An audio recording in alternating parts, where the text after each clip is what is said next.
Petite astuce sympathique sur NinjaTrader. Je vais vous montrer comment utiliser une moyenne mobile d'une unité de temps supérieure à une unité de temps inférieure. Par exemple, si vous avez l'habitude de trader en 5 minutes ou en 15 minutes, je vais vous montrer comment faire pour prendre par exemple la moyenne mobile sur une unité de temps de 60 minutes et la mettre sur une unité de temps de 15 minutes. Donc, déjà rassurez-vous d'avoir votre graphique sur ce marché en 60 minutes avec la moyenne mobile en question. Et ici est le Belkad VWAP. Vous pouvez utiliser la moyenne mobile exponentielle en la période que vous souhaitez ou bien la moyenne mobile, la SMA en la période que vous souhaitez, parce qu'il faut dire que Belkad VWAP c'est la SMA en période 19. Donc vous avez ça, vous venez dans série de données. Lorsque vous venez dans série de données, vous ajoutez le même marché mais en l'unité de temps dans laquelle vous tradez. Donc là c'est le gold, je change ici,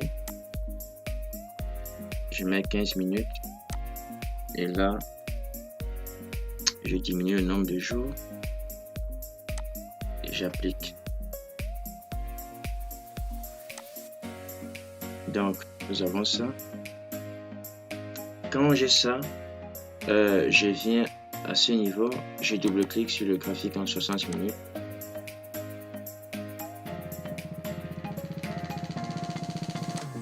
Je viens à style de graphique. Sur style de graphique, je me rassure de mettre les lignes lors de la fermeture.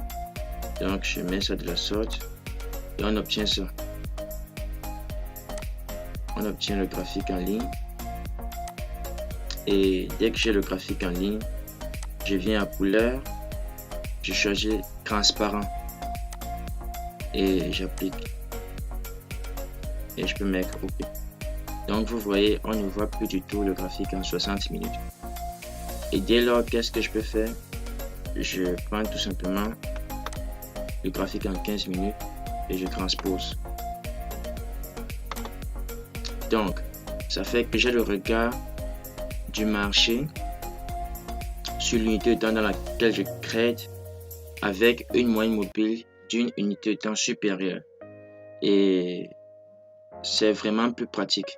C'est vraiment plus pratique que d'utiliser la moyenne mobile en période 19 par exemple sur l'unité de temps de 15 minutes. C'est plus pratique d'utiliser celle d'une unité de temps de 60 minutes pour l'appliquer sur une unité de temps de 15 minutes. En fait, vous voyez un peu le truc. Et ça, je trouve que ça filtre encore mieux ici les autres moyennes mobiles que toutes les autres moyennes mobiles. Et le système Belkayat je trouve qu'il s'applique vraiment bien avec cette moyenne mobile-ci. Je trouve qu'il s'applique bien pour ce qui est du ressort. Et un autre élément que je regarde aussi, c'est l'orientation de cette moyenne mobile. Quand elle est orientée baisse de la sorte, vraiment ça ne m'intéresse pas beaucoup de chercher à acheter. Et lorsque nous sommes toutes proches de cette moyenne mobile et qu'elle commence à devenir plate, comme elle est en train de devenir plate, je sais que ok, quand le marché va éclater, ça va éclater très fort. Ça va éclater très fort, bien sûr, dans l'unité de temps dans laquelle je suis en train de trader.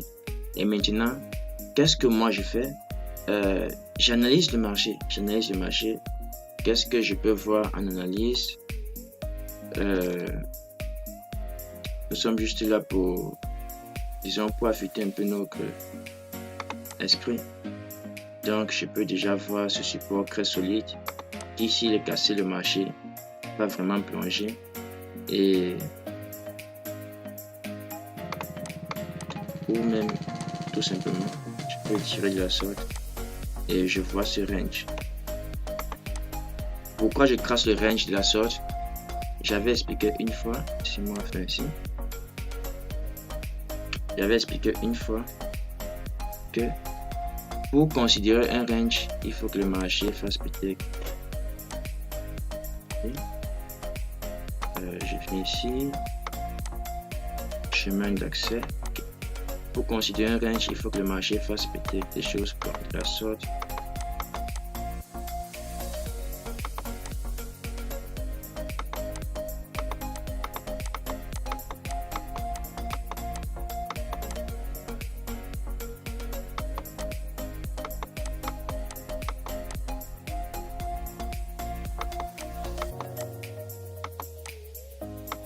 Supposons qu'on a ça comme range. Supposons qu'on a ça. Ce qui m'intéresse pour ce qui est des ranges, j'aime quand le marché tapote au moins 2 fois sur une ligne horizontale de la sorte. Donc vous voyez, le marché cale au moins 2 fois sur une ligne horizontale de la sorte.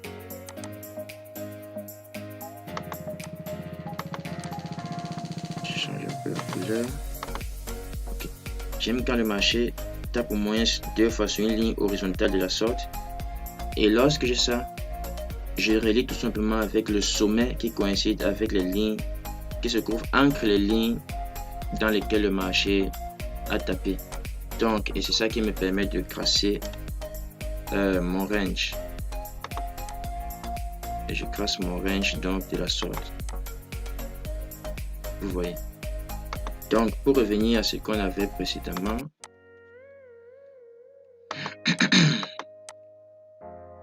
où était-on?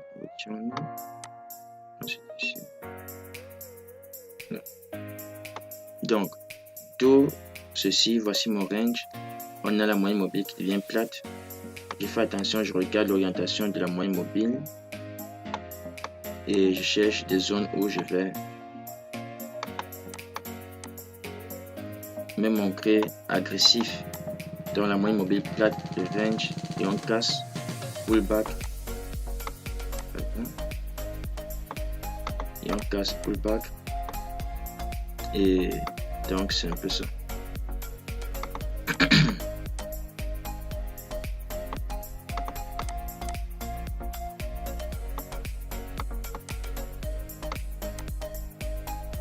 Donc, le but de la vidéo, c'était juste de vous montrer un autre angle d'observation sur les marchés avec une moyenne mobile d'une unité de temps supérieure sur une unité de temps inférieure. J'espère que l'astuce et la vidéo vous aura plu. Du reste, n'oubliez pas de vous abonner sur la chaîne YouTube et lâcher des pouces bleus. Et dans la description, le lien du channel Telegram où je réponds plus ouvertement aux préoccupations des personnes. Et c'est cela. Du reste, à la prochaine et bon crédit.